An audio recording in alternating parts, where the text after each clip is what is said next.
Morning, everybody. Welcome back to training camp. We're both really excited. We all are.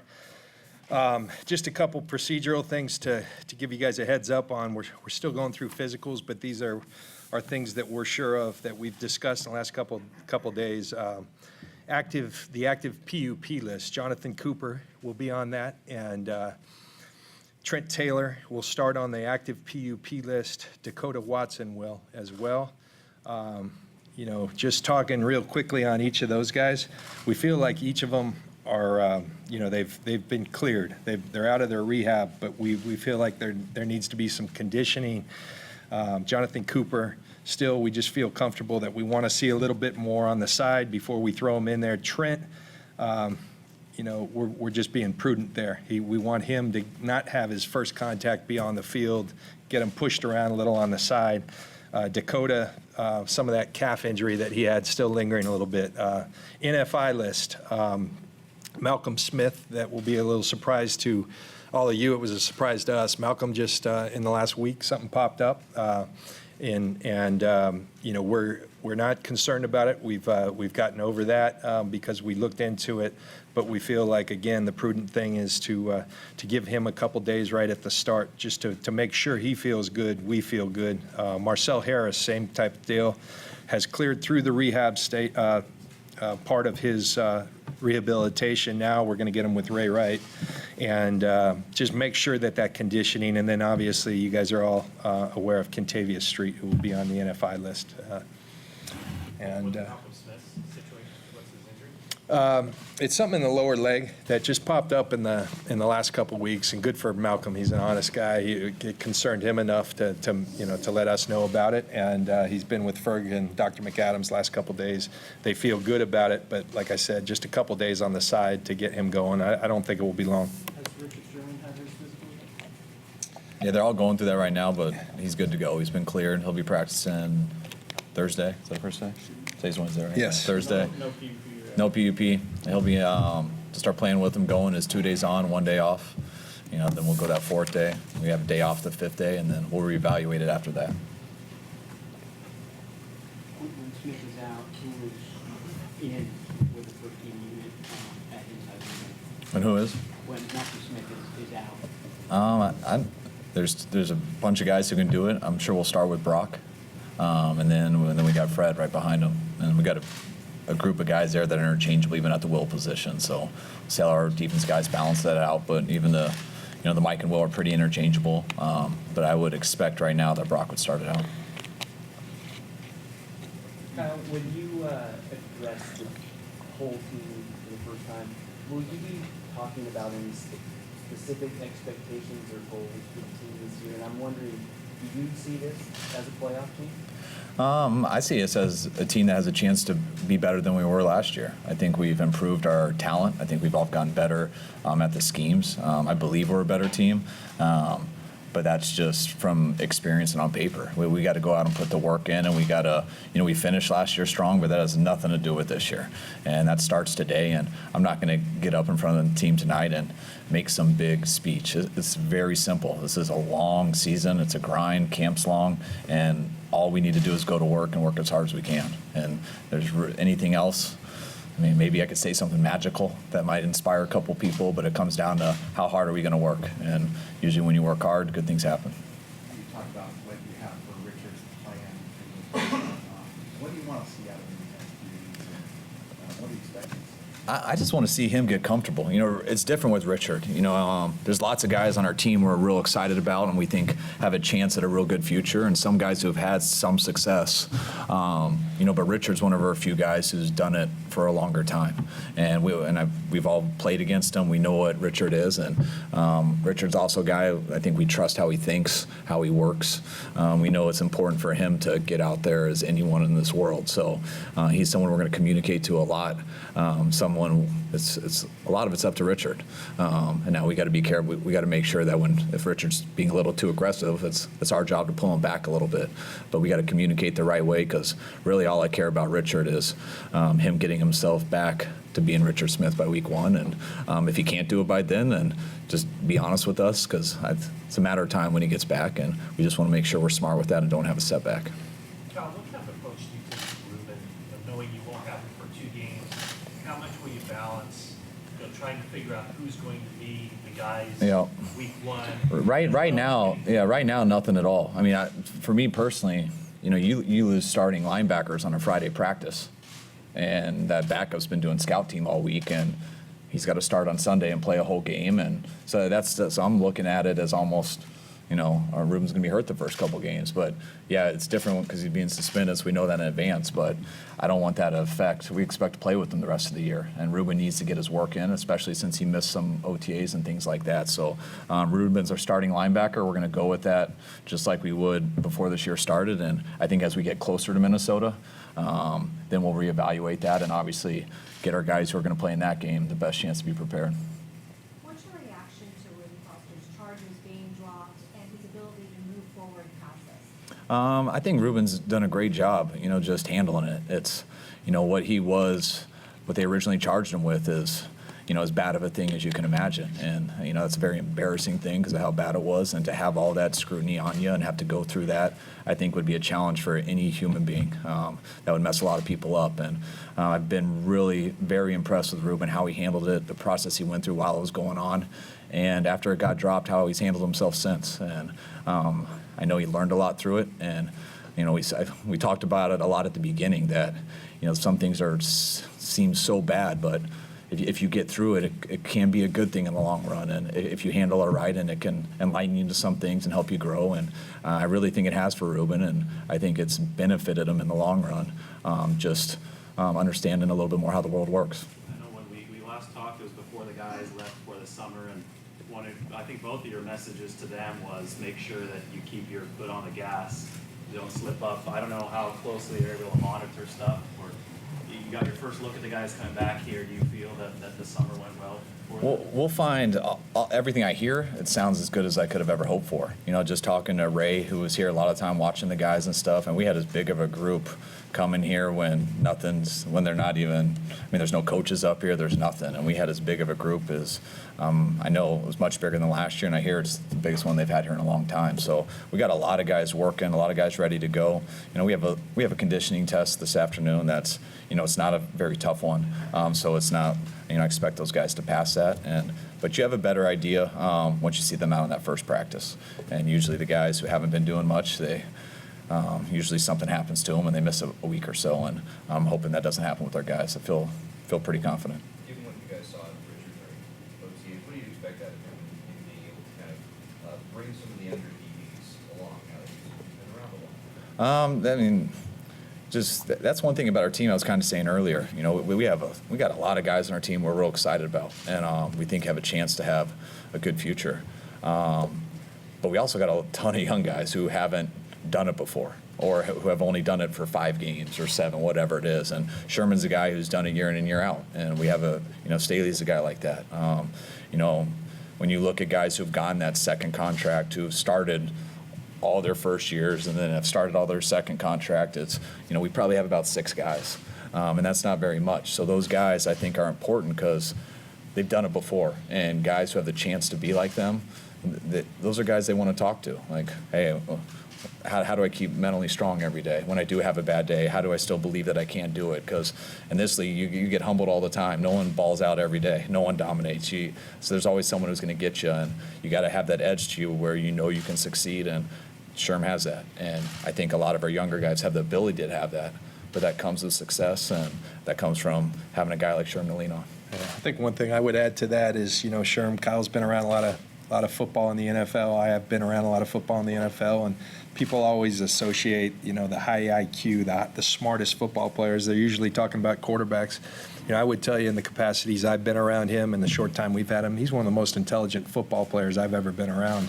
The way he understands concepts, the way he understands I know he and Kyle will get to talking, even the way he understands offense. And so we really do believe that is contagious. And then his work habits, I think, he hadn't been on the field much, but he's already had a huge impact on the guys around him, and that's a real positive thing. But we brought him in here to be a heck of a player, and so I think he'll provide that both for us. John, is there any update on Los Angeles? I'm fully confident that he'll be here. I really am, and I'm fully anticipate him being here at the first meeting, and would be surprised if he won. So that's, We're not there yet, so I'm not saying that, but I am fully confident that we'll get there. and when's the first meeting? What time? We got 1:30. Got a bunch of administration meetings for like Yeah. 5 hours. Yeah. The first real meeting is 6:30. 6:30. Yeah. Conditioning test 1:30. Yeah. No offense to administration. Kyle, from McKenna thus far, I mean, being on field and not in pads, how do you think he fits into what you like to do? You know, we look at guys like Devontae Freeman and guys who've got that skill set. Do you think he kind of fits into that mold? Yeah, I think he's very similar. Different style runners, but the main thing is, starts with being a running back. I mean, you have to be a good running back to me, truly get the effects of being good in the pass game. Because if you're only good in the pass game, then they can just treat you as a receiver, and it's different. So it starts with being a running back, and we really like him as a running back. We studied every run he had in Minnesota. I think he fits in the type of runs we do very well. He's got the speed, he's got the cutting ability, and he's got the toughness to run through arm tackles. And then the pass game's the huge bonus. He's, I think, a matchup issue. He's very good in his routes. I think he's similar to Free in that way with the guy you bring it up. And I think just versatility-wise, he's going to help us a lot. Jimmy's obviously, getting his contract and ascending as the player he's become. He's been part of headlines in the offseason, whether it's his old coach texting him or who he's seen out in public with.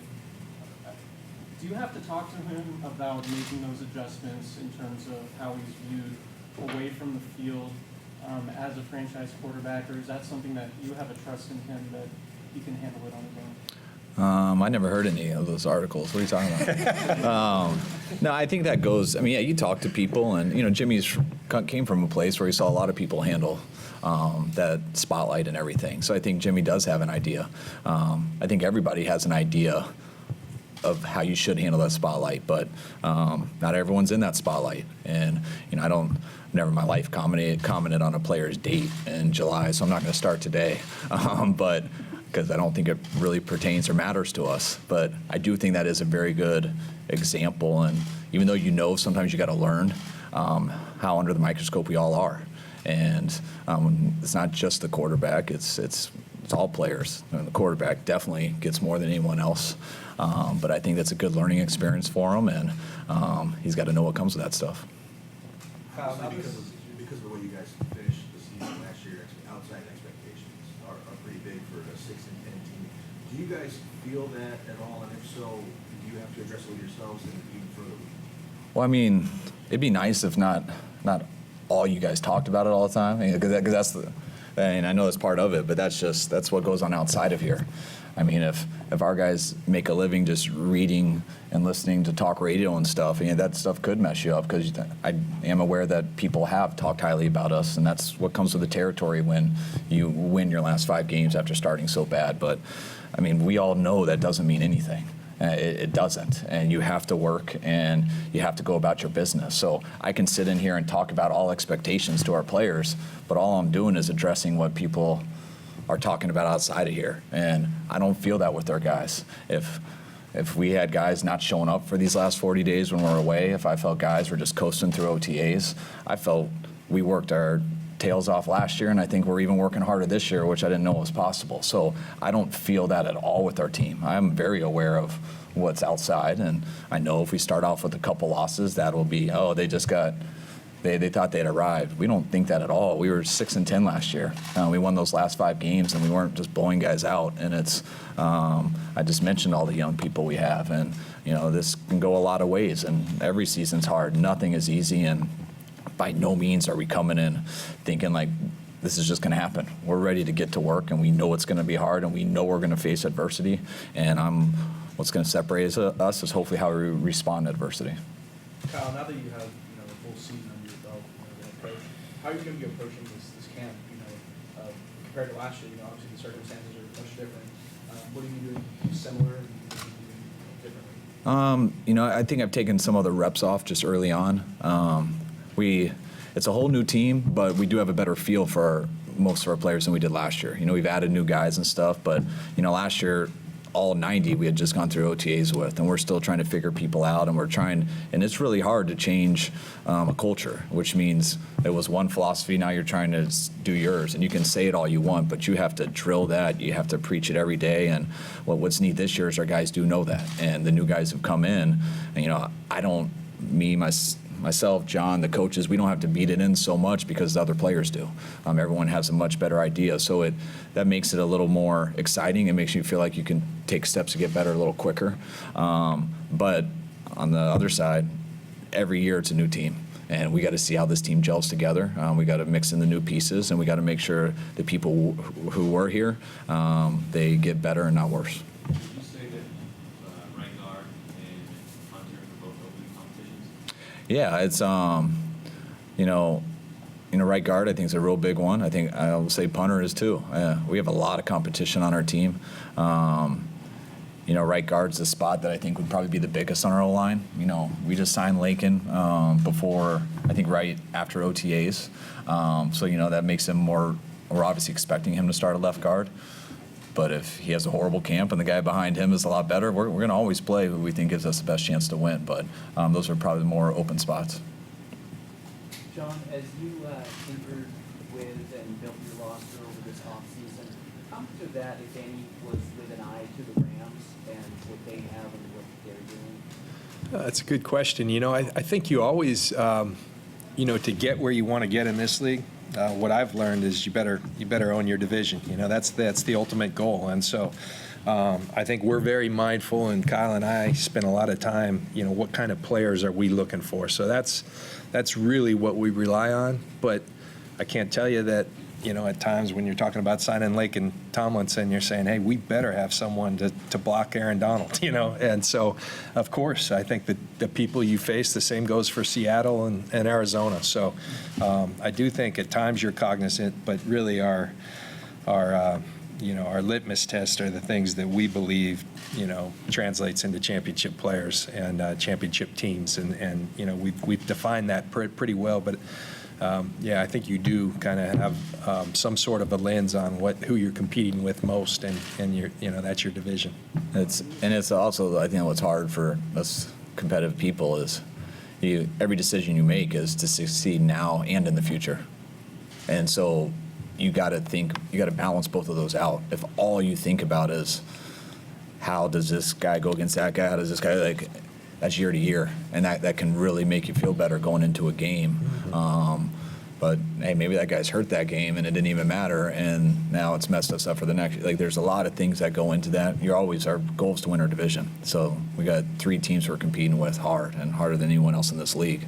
But we are always trying to make the right decision, not just being consumed with beating one of those 3. So are you looking at any veteran free agent receivers or guys that might be available via trade that are we're always looking. We're always going to try to improve our team, but we've been pretty steadfast. We like our receiving core, we really do, and we're excited about the group that we have. We really believe that they'll emerge. We love having Pierre back and having him work with Marquise and Trent and Dante and the Kendrick. The list goes on. We're excited about some of the guys on the fringe at the back end, and so. That's something right now, but of course we're always looking out there, and when we see fit that we can improve our team, or things are always fluid with injuries and such, we'll be ready to respond accordingly. And just improve. It's everyone has the huge first-round draft picks have a pressure on them that's different than everyone else, because that's the name that everyone knows coming out of the draft. That's the one everyone wants to see immediate success, and people are drafted in the first round. They know that also, and that's a pressure that those guys got to take. And sometimes they press and try to do too much, and that's why I don't say it ever that I want to see him get this many sacks or get to a pro. I just want to see him get better. He did some good things for us last year. I think he has a lot of room to grow, and it's very important to him, to me, to the 49ers that he takes a step forward, and I feel extremely confident he will, and that's what you want him to do each year. D linemen, in my experience, take a little bit longer than most, but that's all. This isn't a patient league either, and we expect him to be better. And is the plan for Jimmy Ward to be a corner to start camp? Yeah, that's definitely the plan. We're going to keep him at corner until it makes sense to use him somewhere else, and that has to do with injuries. It has to do with the balance of the whole roster. We got 90 guys here, so there's not an issue, and we want to put him at corner right now. How much of that is a testament to what K1 Williams was able to do last year, particularly late in the season? Is part of the decision to keep Jimmy out there how comfortable you are with K1? Well, yes, I think K1 plays that nickel position at a very high level. I also think Jimmy Ward has the ability to do that at a very high level. Jimmy was our starting corner in OTAs with Richard out. Richard's going to be coming back, and we all know the injury's coming off, and we're going to take it pretty easy with him too. So I'd still plan on Jimmy, even though he's not getting the starting rep at corner. He's going to get almost starting reps because Sherman's going to be in and out a lot. So, and we still want Jimmy to get that work there. Now we can have other packages and stuff with other groups where we expect to put him inside and stuff and get those positions. I think Jimmy will push K1. Jimmy can play that. He also can play safety. That's what it's like. It's what's great about Jimmy, and it's also what makes it tough for Jimmy too, because he has the ability to be our best at 5 positions. He also is almost the second best at all 5 of those. So we got to see how it plays out and how we match it, and all that stuff goes into the 53. You keep a certain number of DBs, you keep or corners, you keep a certain number of safeties. Guys have to be able to play inside, outside. Guys have to play special teams. You only dress so much, so it's a very complicated decision. That's just not this guy versus that guy. To follow that up, talking about you usually have a certain number of players you keep in certain positions. John, you can chime in on this too. The new kickoff, because it seems a lot of folks have talked, maybe keep that extra running back instead of that alignment because there's going to be more space, I guess, on the returns, a lot more sprinting on the coverage teams. I mean, how do these new kickoff will possibly adjust how you augment the roster? Go first. I'm interested to see. I don't, you try to make some assumptions and everything, but I want to see how it plays out in the preseason. I don't plan on it changing who we have up on game day, but that's one of the few things that I do like about the preseason, that you get to find out some things that you maybe didn't know before to prepare you to make the right decisions week 1 when it matters. So hopefully we'll learn some of that, but I would be surprised if it affected anything to, when you bring up an alignment or something. You get 2 injuries in a game, and it's very hard to play if you put a tight end at guard. It's just you basically the game's over. So that's sometimes like, why do you bring this alignment every week? You didn't even play all year. That's what a lot of special teams guys will ask me that, and I'll be like, because if we get 2 injuries, the game's over. If we can put someone else in at L4. Or gunner, and the game isn't over. So that's the hard dilemma of that, and so lots of times I always want to take 3 running backs into a game, and then that third guy you never use, and then you take 2 into a game, and I've had one get hurt in warm-ups, and you go the whole game with 1 running back, and the guy struggles for obvious reasons. And man, we got to always bring up 3. But then so it's just it's a risk every week. Hopefully someday they'll let us bring up everybody. Yeah. John, last year you talked about how you had so many holes to fill that it was hard to get it all done in one offseason. Right. Kind of looking back at this offseason, how different was it being able to maybe kind of fill out the depth and do some of those other things, and how much better do you feel about the overall roster? Oh, we feel a lot better than this time last year. I mean, there's no doubt about it. Now, I think we're a much more talented team. I think we're a deeper team. It was nice to, like we went into the draft, and one of the things, we're still looking for game changers, so that will always be important. But, I think to be able to put pieces to the puzzle, before last year, there was many times where it's like, we got to find a slot receiver. We got to find this. We got to find that. Now it's just like, who's the best player and who fits what we do the best, who's our type of guy. And so we are, in a much better spot from that standpoint. We should be, it's a testament to the coaching staff and personnel working together, and I think we're on the right track. I really do. I always like to go into the beginning of camp and look at the whole roster and how many are we going to be allowed at each position on the 53. And before camp starts, look at, all right, how many NFL players do we have in a roster that we're going to have to cut? Because sometimes you can see, like, all right, we got 12 receivers. We know we're going to take 6. 4 of these guys can't do it, and it's just up to this one guy to beat out that other. Or if one of them get hurt, the guy who we need is not on our team. We got to go get him off the street. What's different about this year is, which he just elaborated to, is the depth.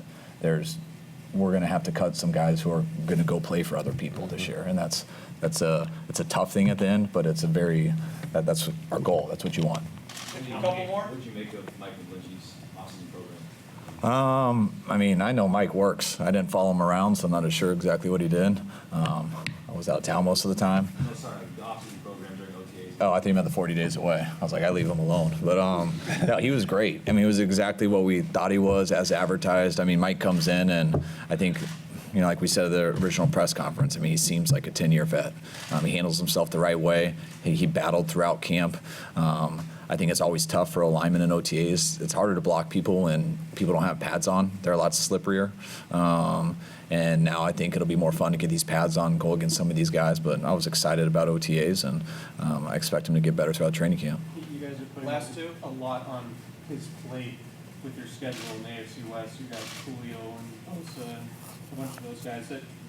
Has he already gotten to work to watch film on those guys, and have you addressed that specifically, the type of matchups that he's going to have? No, I don't think that's what you'd want to do to a guy like that now. I mean, it's not about who he's going against, it's about him. And he has to get as good as he can be. And that'll give him his best chance versus whoever he's going against. And when we get to that week, we'll study the heck out of him. But right now it's about him, and he's got a lot of ability, and hoping between him and us coaching him, we can get that out of him. The coolest thing about him, I think, this offseason, I would just add is, it's fun watching players and seeing how they respond. Kyle talks about it a lot, to adversity. And when he would miss something, it was fun watching him, how he would self-correct. His coaches are coaching him. But he's one of those guys that doesn't make a lot of mistakes over and over. And so, it was fun. You're going to make mistakes. You're going to get beat in this league, but how do you respond to that? And I would say that's one thing that impressed all of us, is how quickly he would self-correct those things. Last one, John, going back to what you were saying earlier, put you on the spot, the 90 men here, how many should be on the NFL roster this year? How many Pro Bowlers did you say during the A decent amount. All right, thanks, guys.